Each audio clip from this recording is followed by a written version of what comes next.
Hello my dear students, प्यारे बच्चों।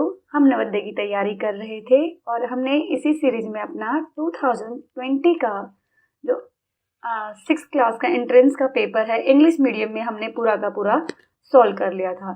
तो आप लोगों के कमेंट आ रहे थे कि मैम इसका हमें हिंदी मीडियम में भी चाहिए, तो इसका आज हम हिंदी का पार्ट करेंगे किस तरीके का आता है।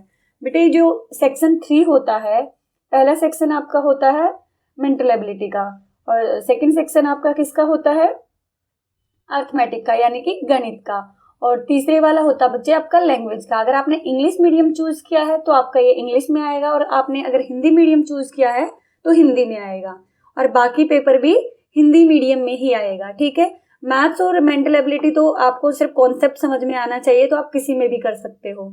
ठीक है, तो प्यारे बच्चों आज हम इसका देखेंगे किस तरीके से इनके पैसेज जो है आपको पेपर में सॉल्व करने हैं। इस तरीके का ये आपका मैं करा चुकी हूँ इंग्लिश मीडियम में। अगर आपने इंग्लिश मीडियम के स्टूडेंट है तो आप उसे भी देख सकते हो। तो OMR में प्रैक्टिस करनी है आपने।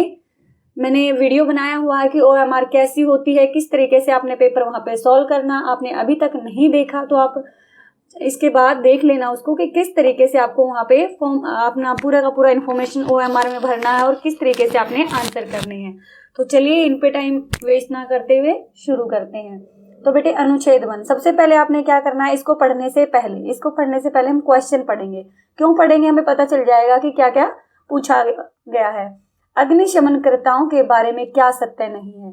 सेकंड है, किसी अग्निशमनकर्ता को आग बुझाने के लिए तैयार होना पड़ता है। अग्निशमनकर्ता जान हथेली पर लेकर प्रस्तुत रहते हैं का अर्थ है। अगला क्वेश्चन है, अपने हाथों से चलाने से आश्चर्य है। शब्द घटित होना का अर्थ है वही जो डैश का है। तो बेटे इनका हमने देखना, तो पढ़ते हैं पहले पैसेज फटाफट से। वहां पे आपने ज्यादा टाइम नहीं लगाना है, आपने देख लेना है। आपको हर आधे घंटे में वहां पे बेल लगेगी, तो आपको देख लेना है। आपका पेपर के लिए 2 आवर्स मिलेंगे आपको, तो आपको उसी हिसाब से इनको टाइम देना है। घर पे इनकी प्रैक्टिस कीजिए। प्रति वर्ष करोड़ों रुपए और असंख्य जीवनों की हानि के लिए आग को दोष दिया जाता है। अग्निशमनकर्ता चोट और हानि से लोगों की और उनकी संपत्ति की रक्षा करने में सहायक होते हैं। उन्हें जब भी कोई सूचना मिलती है हर बार वे अपना जीवन हथेली पर लेकर प्रस्तुत रहते हैं। जब भी काम पर हो तो अग्निशमनकर्ता को किसी भी घटना के घटित होने पर कुछ ही मिनटों में तैयार होकर प्रस्तुत होना होता है। देखो यहाँ पे पूछा था कि अग्निशमनकर्ता को आग बुझाने के लिए तैयार होना पड़ता है मिनटों में, घंटों में, दिनों में, सप्ताह में। तो आपको पता हो जाना चाहिए कि हमें इसका आंसर मिल चुका है मिनटों में।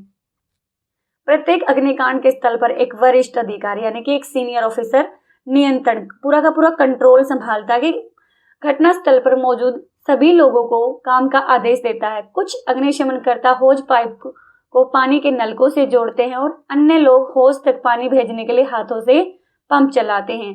अग्निशमनकर्ताओं के दल ऊंची जगह तक पहुंचने के लिए सीढ़ियों का उपयोग भी करते हैं। देखो बेटे इसको आपने बिल्कुल समझना है कि इसमें किस चीज के लिए बताया गया है। जब आग लग जाती है और वो जब हम बुलाते हैं उनको बोलते हैं अग्निशमनकर्ता।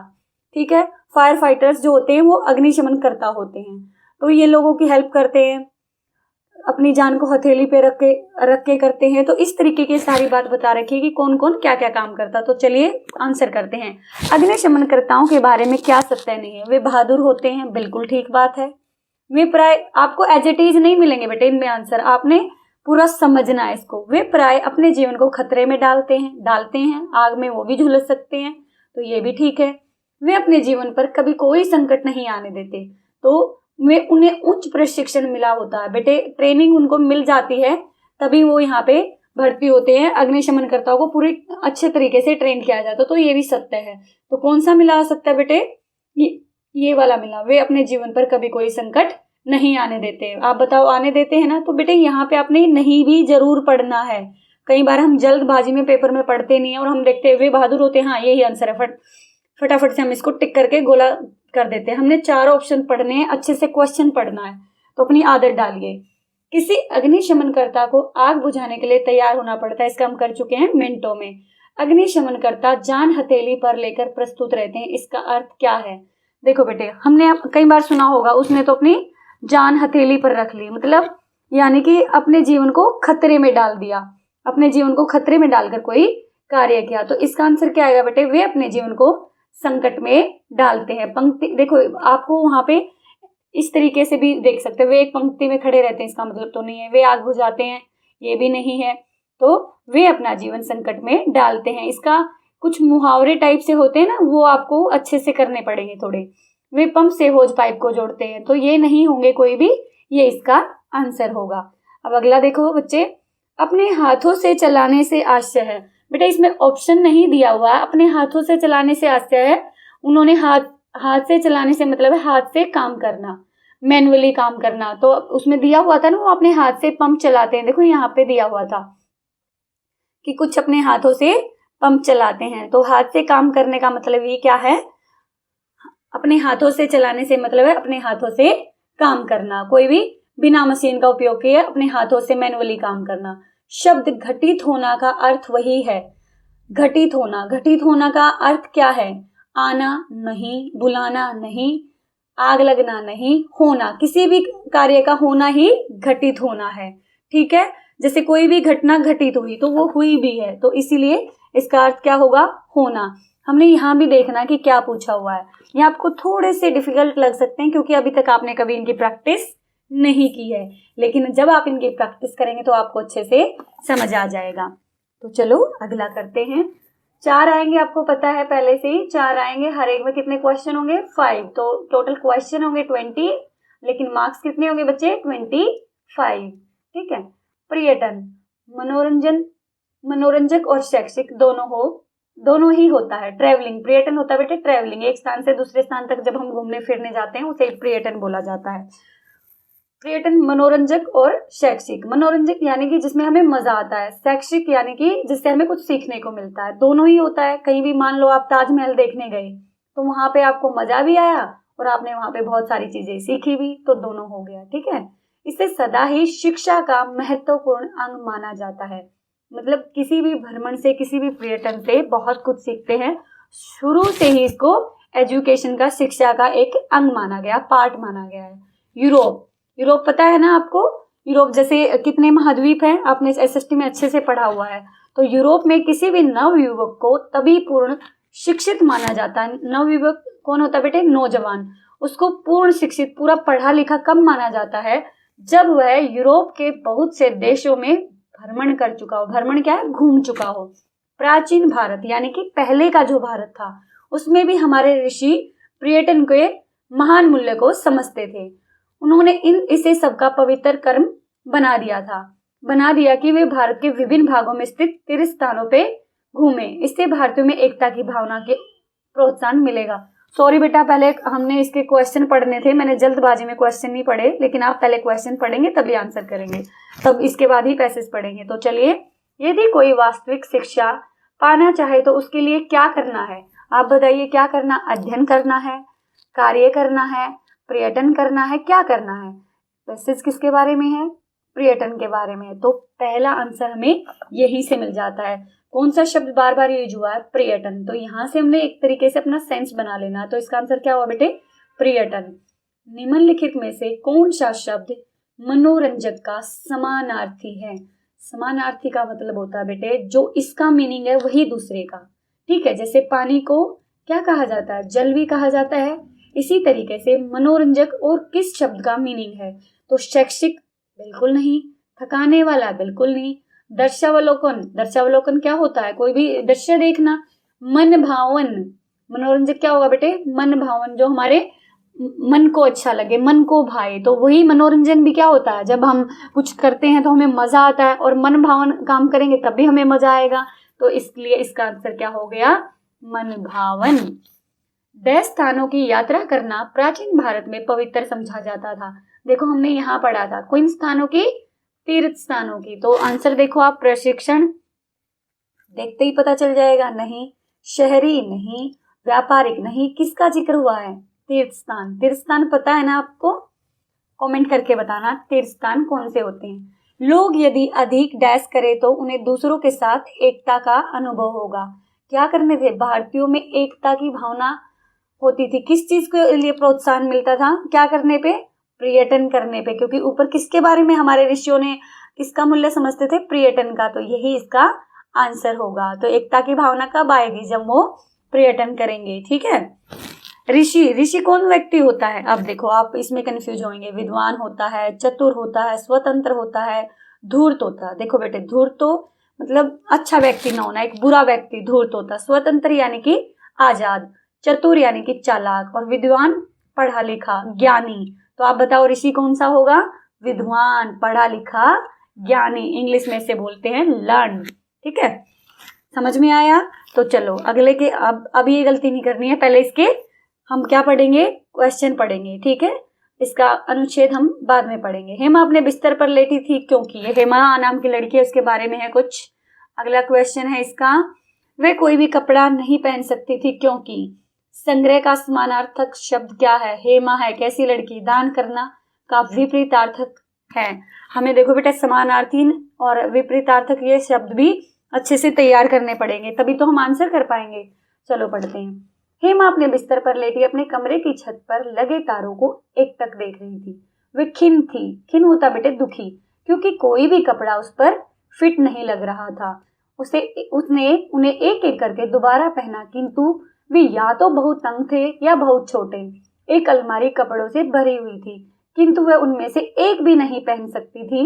तब उसे एक विचार आया। उसकी आंखों में चमक आ गई और वह माँ के कमरे की ओर भागी। उसने कहा, माँ मुझे नए कपड़े चाहिए, किंतु तभी जब मैं अपने सारे कपड़े दान कर दूं, सारे पुराने कपड़े दान कर दूं। अब अधिक कपड़े संग्रह करने की आवश्यकता नहीं।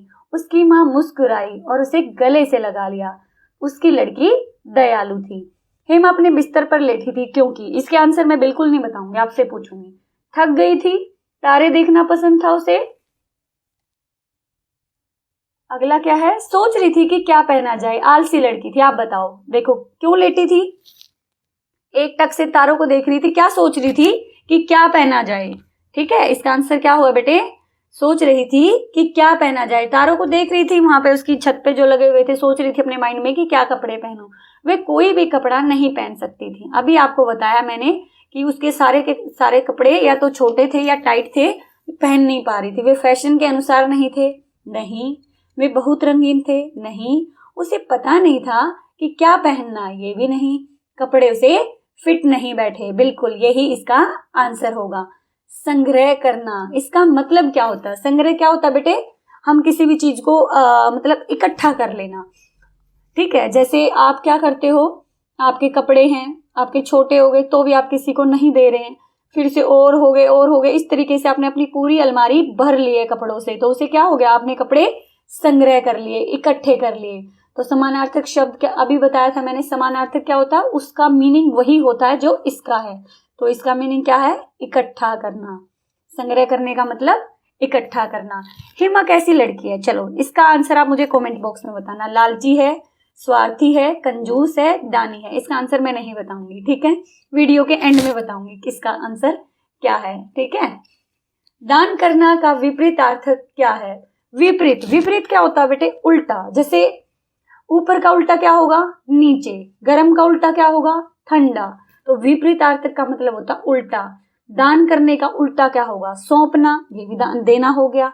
बांटना, ये भी देना हो गया। खर्च करना, ये भी मतलब खत्म हो गया करना। लेना, लेना क्या हो गया? इसका उल्टा हो गया। मतलब दान मतलब देना और लेना यानी कि देने में तो हमने किसी को दिया और लेने में हमने किसी से लिया, तो ये इसका विपरीतार्थक हो गया। इसका आंसर आपने बताना कमेंट बॉक्स में, ठीक है? अब देखो अगले में चलते हैं। अगले में फिर से हमने क्या ध्यान रखना है? पैसेज नहीं पढ़ना है। क्या करना है? सबसे पहले हमने क्वेश्चन पढ़ने हैं। अनुच्छेद का मुख्य उद्देश्य किसके लाभ बताना है। देखते हैं भाई किसके है। जब लेखक ने कहा कि साइकिल चलाना पर्यावरण के लिए अच्छा है, तो निम्नलिखित में से कौन सा सही नहीं है, ये भी देखेंगे। निष्क्रिय शब्द का विपरीतार्थक, बेटे देखो आपके पास जितने भी समानार्थी शब्द हैं और विपरीतार्थक, इनको अच्छे से कर लेना, कहीं ना कहीं से आपको मिल ही जाएंगे। आपकी ग्रामर की बुक हो ना कोई, उसमें से अच्छे से कर लेना। न्यून आघात वाला व्यायाम है। नियमित रूप से साइकिल चलाना हमारे लिए निम्नलिखित सभी में सहायक होता है, केवल इसे छोड़कर। तो चलिए पहले हम पैसेज पढ़ते हैं फटाफट से। जल्दबाजी में ना एक आध शब्द गलत बोला जाता है, ठीक है, जल्दबाजी नहीं करनी है भाई। चुस्त और स्वस्थ रहने के लिए आपको शारीरिक रूप से सक्रिय रहना आवश्यक है। देखो बेटे, चुस्त यानी कि एक्टिव, स्वस्थ यानी कि हेल्दी, बीमारी ना हो, तो इसके लिए हमें क्या करना जरूरी है, मतलब शारीरिक रूप से एक्टिव रहना जरूरी है, सक्रिय रहना जरूरी है। कि ये नहीं है पड़े रहें, टीवी देखते रहें, कुछ काम ना करें, ऐसा नहीं होना चाहिए। अगर हम ऐसा करते हैं तो क्या होगा, नियमित शारीरिक सक्रियता से भार बढ़ना, हृदय रोग, कैंसर, मानसिक रोग, मधुमेह और गठिया जैसे गंभीर रोगों से सुरक्षित रहते हैं। अगर हम कोई ना कोई फिजिकल एक्टिविटी करते हैं तो ये सारी जो बीमारियां ये हमें नहीं होती। निष्क्रिय जीवन शैली यानी कि कुछ ना करना। निष्क्रिय जीवन शैली, सुबह बैठना, पॉपकॉर्न खाना, कुरकुरे खाना जो आपको बहुत पसंद है, चिप्स खाना और कोई काम नहीं करना, तो उसे क्या कहेंगे, निष्क्रिय जीवन शैली। से जुड़ी स्वास्थ्य समस्याओं के खतरे को कम करने के उपाय में सर्वश्रेष्ठ है। तो बेटे, निष्क्रिय जीवन शैली में क्या होता है, बहुत सारे खतरे होते हैं, बहुत सारी बीमारियां लग जाती हैं, मोटापा आ जाता है, मधुमेह यानी कि डायबिटीज हो जाती है। नियमित रूप से साइकिल की सवारी करना। अब नियमित रूप से अगर हम साइकिल की सवारी करते हैं, साइकिल चलाते हैं, तो वह हमारे स्वास्थ्य के लिए न्यून आघात वाला व्यायाम है। मतलब हम थकते भी नहीं है इसमें। न्यून आघात वाला व्यायाम का मतलब क्या है, इसमें हम थकते भी नहीं हैं। जिसका आनंद छोटे बच्चों से लेकर बड़ी उम्र के प्रौढ़ों तक सभी उठा सकते हैं। यह आनंददायक, सस्ते होने के साथ साथ पर्यावरण के लिए भी अच्छा है। काम पर जाने या दुकान पर जाने के लिए इसकी सवारी करना समय की सर्वाधिक बचत करने वाला उपाय है, जिसे नियमित व्यायाम को दैनिक गतिविधियों से जोड़ा जा सकता है। आवागमन, मनोरंजन और खेल के लिए प्रतिदिन 1 अरब लोगों के द्वारा साइकिल का उपयोग किए जाने का अनुमान है। भार घटाने के लिए साइकिल चलाना एक अच्छा उपाय है, क्योंकि इससे मांसपेशियों का निर्माण होता है और शरीर की वसा जलती है। शोधों ने संकेत किया है कि प्रतिदिन आधे घंटे अगर हम साइकिल चलाते हैं तो 1 वर्ष में कम से कम 5 किलो भार कम कर सकते हैं। तो बेटे, बीच में मैंने जान के नहीं बताया, स्क्रॉल करना पड़ता, तो कई सारे आंसर आ गए हमारे। किसके बारे में बताया, स्वस्थ रहना, साइकिल चलाना, व्यायाम करना, किसके लाभ बताए, जल्दी से बताओ। तो साइकिल का ही बार बार जिक्र हो रहा है, तो किसके लाभ बताए गए हैं, साइकिल के। जब लेखक ने कहा कि साइकिल चलाना पर्यावरण के लिए अच्छा है, तो निम्नलिखित में से कौन सा सही नहीं है। तो पर्यावरण को ध्यान में रखना है। पैसेज में क्या क्या आया, इससे कोई अस्वास्थ्यकर गैस नहीं निकलती, साइकिल कोई गैस नहीं छोड़ता बिल्कुल, इसलिए पर्यावरण के लिए बिल्कुल ठीक है। हाँ जी, ये ठीक है। इससे पेट्रोल और डीजल के बिना चलाया जा सकता है, ये भी बात ठीक है। इससे वातावरण प्रदूषित नहीं होता, ये भी ठीक है। इसकी सवारी सभी आयु वर्ग के लोग कर सकते हैं। देखो बेटे, इससे पर्यावरण का कोई मतलब नहीं है, इसलिए पर्यावरण को तो कोई मतलब नहीं है, पर्यावरण से रिलेटेड ये तीनों थे, तो इसलिए इसका आंसर ये वाला हो गया। निष्क्रिय शब्द का विपरीतार्थक आपके वहीं पे मिल गया। देखो, निष्क्रिय यहाँ पे ही मिल जाएगा आपको। यहाँ पे क्या किया इन्होंने, सक्रिय शब्द यूज किया और यहाँ पे निष्क्रिय। तो आपको देखो, सक्रिय, निष्क्रिय यानी कि सक्रिय रहना, एक्टिव रहना, और ये यहाँ पे ही आपको इसका आंसर मिल गया। ठीक है, तो इसका आंसर क्या है, सक्रिय। विपरीतार्थक अभी मैं समझा चुकी हूँ, मीनिंग क्या होता है उसका। अब देखो, न्यून आघात वाला व्यायाम है, जो मैंने पढ़ाते हुए बताया था, जो थकाए नहीं, जो हमारे लिए टायरिंग नहीं है, हमको थकाता नहीं है, तो ये वो जो साइकिलिंग है, ऐसा ही व्यायाम है। नियमित रूप से साइकिल चलाना हमारे लिए निम्नलिखित सभी में सहायक होता है, केवल इसे छोड़कर। वसा कम करके मांसपेशियों को सशक्त बनाता है, फैट कम करता है, मतलब अगर हमें मोटापा है तो वो कम कर देता है, और हमारी जो मसल्स हैं उनको मजबूत बना देता है। काम को आनंद से जोड़ने में, गंभीर दुर्घटनाओं से बचने में, स्वस्थ बने रहने में। तो बेटे, इसका आंसर है काम को आनंद से जोड़ने में। बाकी सारे के सारे पैसेज के अकॉर्डिंग ठीक है। प्यारे बच्चों, उम्मीद करती हूँ आपको समझ में आया होगा। अभी मैंने एक क्वेश्चन पूछा था आपसे, आपने कमेंट में भी बताया होगा, हेमा कैसी लड़की थी, जल्दी से बताओ। उसका आंसर है हेमा दानी लड़की थी, क्योंकि वो अपने कपड़े दान करना चाहती थी। तो ठीक है, मैंने बता दिया है, और आप भी चेक करना कि आपका आंसर ठीक था। वीडियो अच्छी लगी तो लाइक करना, शेयर करना, चैनल पर नए हैं तो सब्सक्राइब जरूर करना। और अगला वीडियो आपको कौन से टॉपिक पे चाहिए, हिंदी और इंग्लिश दोनों में चाहिए, तो मुझे कमेंट करके आप बता सकती हैं। ठीक है, मिलते हैं प्यारे बच्चों अगले वीडियो में।